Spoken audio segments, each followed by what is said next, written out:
You are listening to the Built to Grow podcast. All right, welcome back to the Built to Grow podcast. I'm your host, Tim Lyons, in studio, joined as always by Randy Angston. What's up, Guy? Good day, sir. What's happening, man? We had what the hell's going on? We have a growth summit coming up. We do.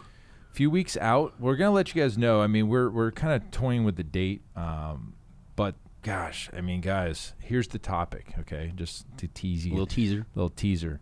The overarching topic for the Fitness Growth Summit is I had 30 people come give me the answer to this one question, and that is you've got 60 days left of payroll, of cash left, of runway left in your business. You've lost 50% of your clientele, and you need to rebuild your business. How would you do it, Mr. or Mrs. Speaker? Boom. And then they give us their idea. Mm-hmm. Here's what I would do. If I was in that position, or I've been in that position, or I'm currently in that position, this is what I am doing, have done, should do, would do. And the ideas, guys, they're just awesome. They are so good. Some are outside the box. Some are right in your lane. That makes a lot of sense. Some are some foundational stuff, and you need to hear all of it. You need to hear all of it. So it's going to be a free summit. You can get on. It's for free, and then we have an all-access upgrade for that. Mm-hmm. So I love that to the point too. We went in choosing speakers for this. We didn't just go to, the fitness industry and people that are right. sitting in the same seat. We wanted to give you guys some outside the box options and some things from individuals that are relevant. Like we work with. They're aspects of our business, but it's not necessarily with our every single one in one way or another. Yeah. Every single speaker either have a relationship on a personal level or work with them. Mm-hmm. And that's what's even cooler about all of this is that you guys get the inside, this is the inner tribe. And I love how much of this is actually like so relevant that a lot of these speakers are speaking to when they were in these positions or have been in a position similar. I mean, this isn't just theory by any means. This is going to be, they're going to bring fire. Yeah. And this layers into our whole topic of this podcast episode, in that we're talking about the tribe. Yeah. Here's this. Here's the quote to start this off. Your opportunity for growth occurs when you surround yourself with like-minded, driven individuals. Let me say that again. Your opportunity for growth exists when you surround yourself with like-minded, driven individuals, right? The opportunity. So who do you surround yourself with? Who is in your tribe? Yeah. This Growth Summit is my tribe. It's the tribe that we kind of work with anyway, right? Mm-hmm. But we're going to talk a little bit now about the tribe all the way down to the personal level, because this has happened to me. Sure. In my life. I've had situations, family members that just weren't the right people to be hanging out with. I would get a call, they would dump all their feelings and the crap on me, and then it would ruin the rest of my day. I know exactly when your story I already know, that path. But this is something that I work with our coaching clients on as part of that first week when we discuss mindset. I am very open and transparent with all of our clients. They know some of my struggles and how I got to where we are today, and vice versa. And in that conversation, I talk about the individuals, and not only individuals. This is something that I want to kind of add emphasis on. It's input. It's not just the people. It's the music you listen to.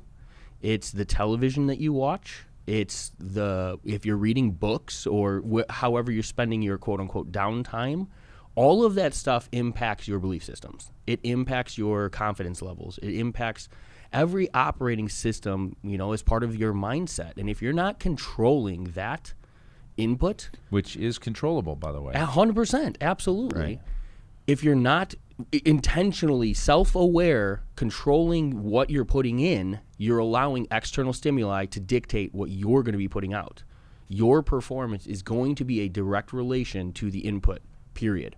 It's not, at this point, with the amount of studies on success and what the habits of the successful and how they operate, guys, stop trying to reinvent the wheel. Stop trying to argue and do things different and unique. Just some of these lessons are so powerful and so common. Just follow suit. Just be cautious and conscious of it. And this is, but it becomes a very personal thing. And it's not just business, guys. Your business is personal too. Yeah. So it goes to who you hang out with, whether they're going to lift you up or drag you down. Okay. And let's get this right out of the way real quick. Most people don't want to see you succeed. Crabs in a bucket. Right. You've heard of the crabs in the bucket where you're crawling, you're the crab crawling out of the bucket, and then all these other crabs are pulling you down, right? Most people in this world, I mean, not all, obviously not all, but most people don't want to see you succeed. And why is that? Why would somebody not want me to succeed? Why is it? It's personal, right? It's for them. They see you succeeding, therefore they're failing. And that's their thought process. Most, like you said. For most. There's, personally, I love it when people succeed. And I can't remember a time where I saw somebody that was wealthier than me, more successful than me, and I wasn't happy for them. I agree. Typically, I'm like, good for them. We don't celebrate that enough. Why is that guy the bad person? He's awesome.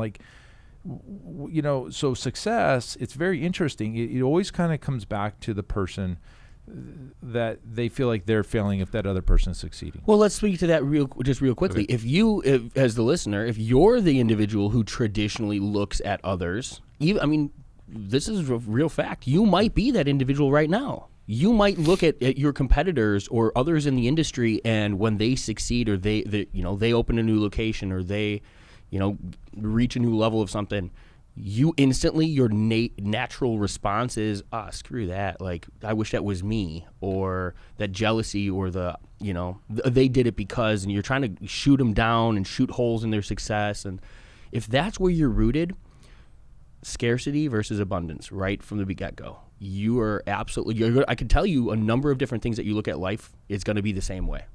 And you see challenges before you see opportunity.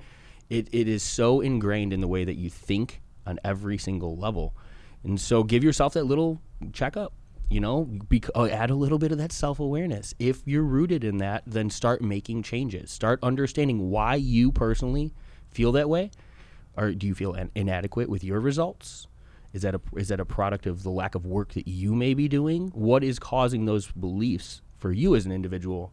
Because that's going to be the dangerous part. If you as a business owner have a scarcity mindset, you're always going to see the rough road ahead. Yeah, there's always an excuse. So the reason why you couldn't do it, somebody else could, and and the jealousy sets in. Yeah, it's okay to be envious. That's okay. Man, that's awesome for them. Like, that would be great. Sure. Yeah, sure. But don't. The opposite goes true. Like, they only did it because of, or you're trying to pull them down when it's really yourself you should be looking Absolutely. at. So let's just get that out there. So, the opportunity for growth occurs when you surround yourself with like-minded, driven individuals. You can all think about the same things and they're all like-minded, but if they're not driven to do something about it, you're kind of just like, okay, you're just talking. And talking's great. But I've always found growth when I surrounded myself with people that were doing better or the same or a little under, whatever, just driven. They're driven people. We're always thinking and we're looking outside the box for things and we're looking for opportunities. I can't say enough about our Iron Circle. I cannot. I mean, I just, 1 year into this, not even a year, we're in 1 year into this, and when I'm looking at the people in this group, and the things that they've already accomplished, and I can't say it's because of me. It's just the right people. We're not afraid to take chances. So we've got one gentleman that's creating a whole software company around a new app. Okay, cool. That's awesome. In addition to running a very successful gym. Another gentleman or two, the brothers, they're in there and they're growing and expanding, and they've dialed in their model. They've never been in a better place. Yep. I mean, I've known them for years, and this is the best they've been. Absolutely. And they're what I commend them for is the opportunity and chaos that we've been talking about. Opportunity and chaos. They now have a model that they can, and they're helping other individuals too. So they see the fact that, okay, some gyms are struggling. They've got a model that works. If they can step in, realign certain things, they can help that gym owner under a different brand. They're finding opportunities. Another one of our Iron Circle members buying a building, buying a business, 16,000 square feet. He's buying a whole nother operation. He's going to roll it into his current. You have another Iron Circle member that's created 2 brand new courses that are what he calls selling sawdust. He's just reharvesting the things he's already done, creating more courses and more usable content to then generate another profit center. It's just happening all over. For us, we're buying land, we're building a shopping center, we're doing a SaaS company, we're obviously have the gym, we've got the podcast, just growing out of all these different things. And it only exists because we're surrounding and bouncing ideas, and we're all driven. Absolutely. So that is the question for you, gym owner. What are you doing? Who are you surrounding yourself with, and who do you allow to give you input? And how do you, who do you allow into your thoughts and mind? That goes to the music, goes to the podcast, the books you listen to or read, the family members. Okay, and I'll give you a great story, and I've actually talked about this before. I had an uncle. Yeah. He's no longer with us, but he was. It's always negative. It was never. He would get a great job, and then he didn't understand computers, so it's their fault. I got some great stories. Oh yeah. I got some great stuff. I don't even know if I should share this one. I'll share it to you offline. This is so funny. But everything was bad. Everybody was against him. Everybody was. It's always this guy's fault. It was never his fault. He would had more jobs, more everything. And when I was growing up, he was very successful. So something changed. Yeah. I think it was after his divorce. Everything was negative. So Sure. whatever that trigger was, he was very successful. Had a house, 4 cars, his own business. Loved life, traveled all the time. Got married, divorced. Everything was wrong. Okay, I think he lost everything. Sure. But it got so bad that he would call me and I would see the phone ring and my whole demeanor would change. I was like, here we go again. And I would start to avoid his calls. Yeah. And I actually told Aaron, I was like, I can't take his calls because it ruins my day. I was very aware of it. And I just had to stop. I had to disconnect, and it's unfortunate, but if I was going to allow that in, it was just going to ruin everything the rest of my day. And I'm sure you guys and girls, you have somebody like this or 2 people in your life. You just need to make a conscious decision when to eliminate it, and this is somebody I grew up as my favorite family member, favorite one. But what are you going to do? You just had to cut it off. So you got friends out there, maybe your family like I had, they're bringing the negative in, and it's just, you don't need it. Like they need to handle that on their own. Some stuff. Sure, you can be there for them, all this stuff, but you got to separate, because if you don't, it can change your whole path. And the longer you let it in, you can see that your trajectory can change. Oh, it's going to influence. The influence is just, it's massive, and you have no control over it. You know what I mean? It's a natural byproduct of just that exchange. I had a coach years ago teach me to categorize your relationships in 3 categories. Okay. You've got 3-minute people, 3-hour people, and 3-week people.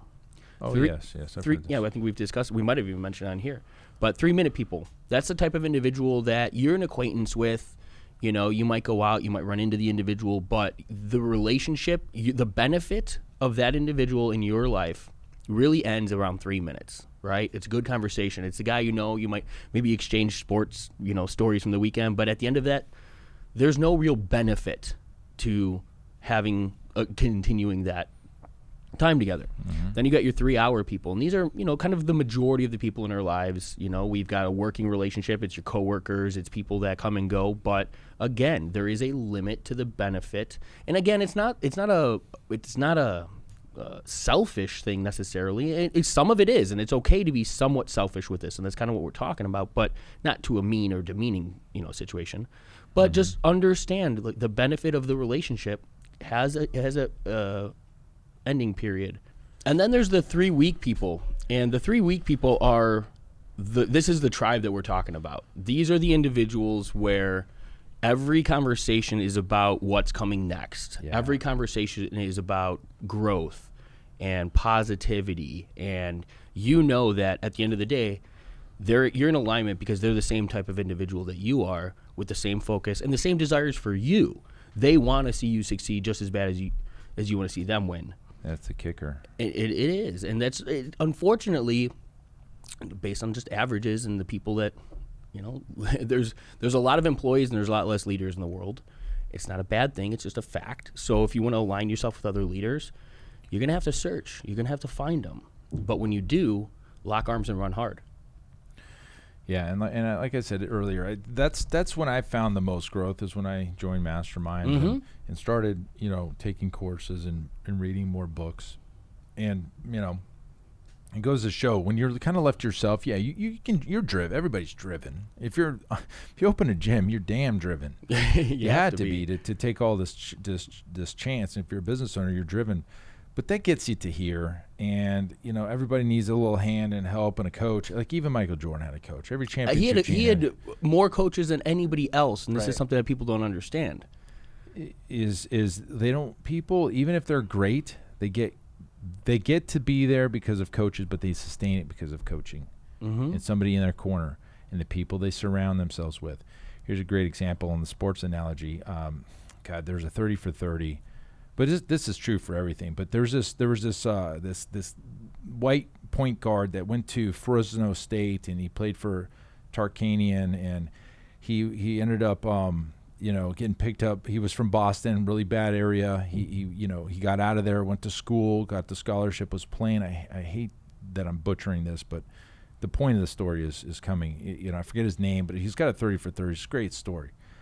And he was, came out of this rough neighborhood in the Boston area, and he got picked up by, I think, the Jazz. And like his family, everybody was like, again, I hate that I'm butchering this, but the point is, his family was so happy he was on this team, and he was straightening his life out. And I don't know if it was the Jazz, but maybe. And he was just straightening his life out.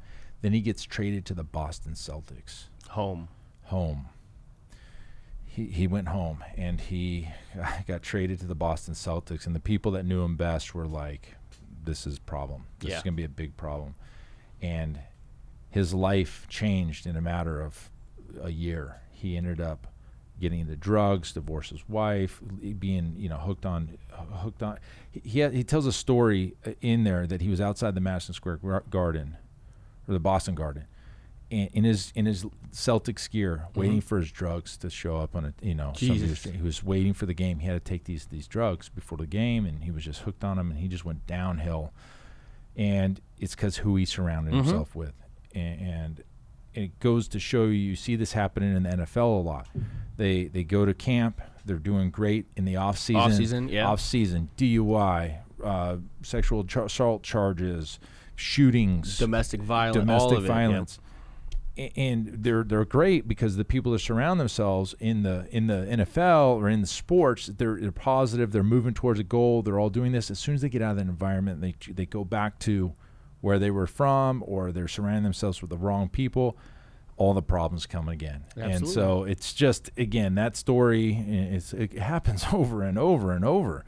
It's just who you surround yourself with is what determines your destiny, really. Absolutely. Your network is your net worth. Yeah. They've said that for a long time, right? Yeah. Was it the old Zig Ziglars of the world or somebody? Yeah. But there, again, success leaves clues.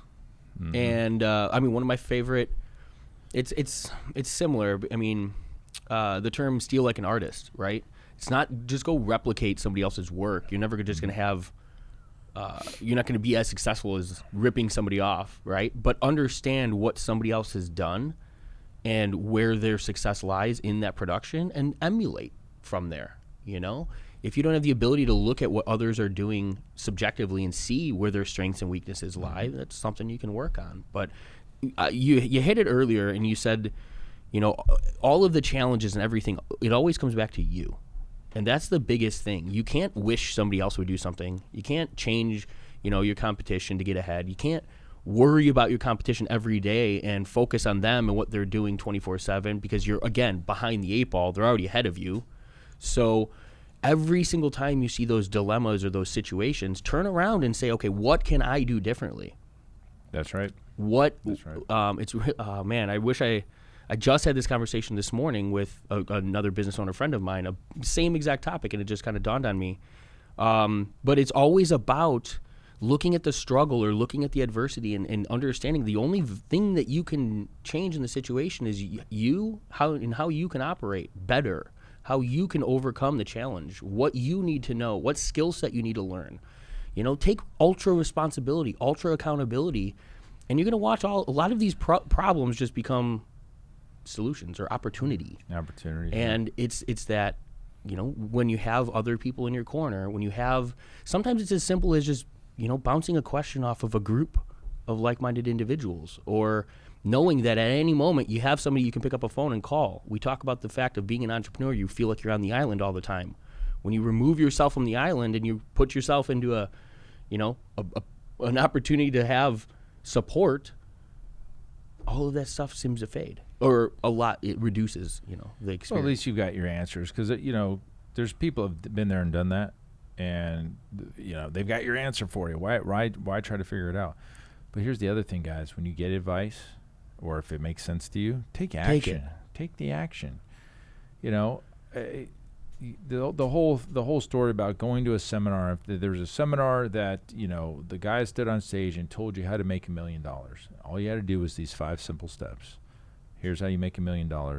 If there's 1,000 people in there, it'd be 20 people that ever take action. It's 2% of any seminar or workshop or whatever these things are, summits. That 2% of the audience takes action. 2%. Why? You're being told what to do, so you don't believe in yourself, and so it just comes back to you. So look at here's your challenge for this episode. Take a stop, take a snapshot of your time. Who am I spending time with? Who's my family members I'm letting in? What music am I listening to? What TV news channel crap are you watching? Yeah, what's influencing you? That's one of the biggest ones. Social media. Now, how many hours of negativity are you scrolling Facebook? Yeah. Is it serving you, or is it is it really doing anything for you right now? Like, really? Let's be honest. And I get stuck in it too. I'm like, I'll catch myself. And but there's time. You have time to better yourself. Get an audiobook. I mean, that's the best thing for me. Audiobooks. And anyways, take a snapshot and determine, are these people that I'm hanging out with, either on a professional level or personal level, are they doing better than me, or am I the best? Am I the smartest one in this group? Am I the most successful in this circle? If that's the case, you need to get out. You need to switch. Well, they say you're the average of the 5 people you spend your most time with. Yep. So that's going to mean your relationships, your production at work, your health. All of the pillars of life. It's going to influence all of that, and you might have different people in different positions for different things. You know what I mean? Maybe you struggle in your personal relationship, and you've got that one influencer in your circle that they're just the epitome marriage that everybody wants. Well, maybe that's where you lean in when you need advice. Don't go to the guy who's perpetually single, battling relationships, can't get it together, and ask him for advice just because he's the one that you're closest with. No, change where you're finding that advice from. So, and the same thing for health, right? Absolutely. If you're hanging out with a bunch of fat people all the time, most likely you're going to become fat. Well, a lot of it comes down to habits. Yeah, it's the habits. It's because they're influenced. You're influenced. What are those people eating? Are you spending that much time where you guys are now eating the same meals? Are you going to the bars 3 nights a week because that's where you guys convene? Like, everything leaves breadcrumbs and clues. Start opening it up and just looking at the decisions you're making and relate it to the success that you're seeing. Where can you make those changes? Yeah, the easiest one is in business. Easiest ones in business. There's mastermind groups. There's Iron Circle. There's Facebook groups. There's places, but really be cautious on who you're taking the advice from. That's your point. That's a big part. The perpetually single person isn't the person you want to talk to about relationship advice. The business owner or the business guru that's never owned a business, that's probably not who you want to be taking the business advice from. Let's be honest. Let's be real. If they've never done it, why would you listen to them? Just because they know how it's done doesn't mean they've done it and they haven't gone through the struggles. And I find this very interesting, and everybody relates this back to, should you listen to a coach that hasn't had success themselves in that particular arena? Okay. And my answer in business is you absolutely should not listen to anybody that has not had success in the business that you want to be in. Like, if they're not a gym owner, I wouldn't listen to them. The argument comes all the time when they talk about Bill Belichick never played football, but yeah. he's an amazing coach.